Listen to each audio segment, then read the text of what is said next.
Joining us now, former State Department official Christian Whiton. He's also a principal at the consulting firm DC International Advisory. Christian, this latest news carried in the Washington Post, how worrisome should that be? Well, it's fairly concerning, John. The report indicated that these chemical weapons that Assad has are spread over 20, possibly more facilities, and those are just the facilities that we know about.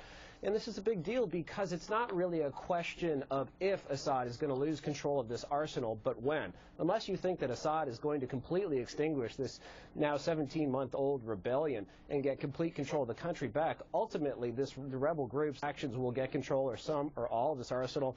No one knows if they're going to hand it over, which they may, or if they're going to do something with it or expect something with it. So it's an enormously complex task. And, you know, President Obama recently came out and said we would act against this arsenal if chemical weapons were used or positioned, but that's an enormously complex task if you look about how wide these weapons are spread. So what could we do, Christian? Well, you know, I think we need to plan more. The president established a red line. He said if Assad uses them, moves them, we're going in. Now it looks like that would require a huge invasion. It's generally frowned upon to drop bombs on chemical weapons depots and possibly biological weapons depots because you can spread the munitions. You don't know if you're going to get them all. And I don't think the United States is really prepared politically or, frankly, even militarily for another major invasion at this point. So we ought to be working with the rebels, cultivating the more reliable pro-Western and less Islamist among them. But that involves getting in, that involves training them and possibly selling them or providing them arms, which is something the Obama administration has refused to do so far. Christian, you said that you think it's inevitable that Assad will lose control of these weapons. What would happen if some of those weapons were being transferred for safekeeping to Hezbollah in Lebanon? What would the implications be for Israel? That would be a huge red line. Incidentally, the Obama administration, President Obama himself, came out and announced this change of policy right when Defense Secretary Panetta came back from Israel. Almost certainly the change in policy came about due to a warning from Israel and an expression of extreme concern.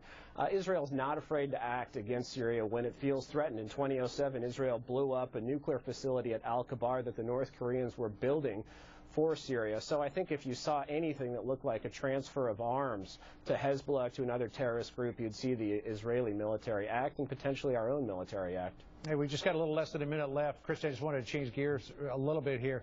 This declaration of the Haqqani network as being a terrorist organization, does it change anything? Because Jalaluddin Haqqani and his sons were already listed as terrorists. You know, I think it gets us a little bit closer to reality and not being afraid to see what we see with Pakistan. We've thought all along that we could buy Pakistan's friendship, that we could accept their promises to cooperate with us on the war on terror broadly or the war in Afghanistan specifically. But Pakistan uses terrorists as instruments of national policy. They use them against us. They use them via the Haqqani network to attack our embassy in Afghanistan. And so this is a country that, even though we give it more than $1 billion, far more than $1 billion in aid each year, that is a state sponsor of terrorism. And I think we need to get away from this theory that they are coming in from the cold, that they're going to be our friend, that they've gotten religion and are going to start fighting terrorists rather than supporting terrorists. So, you know, it's awfully late. It's been a year since they attacked our embassy, but I guess better late than never. Christian Whiton this afternoon for us. Christian, thanks. Good to see you.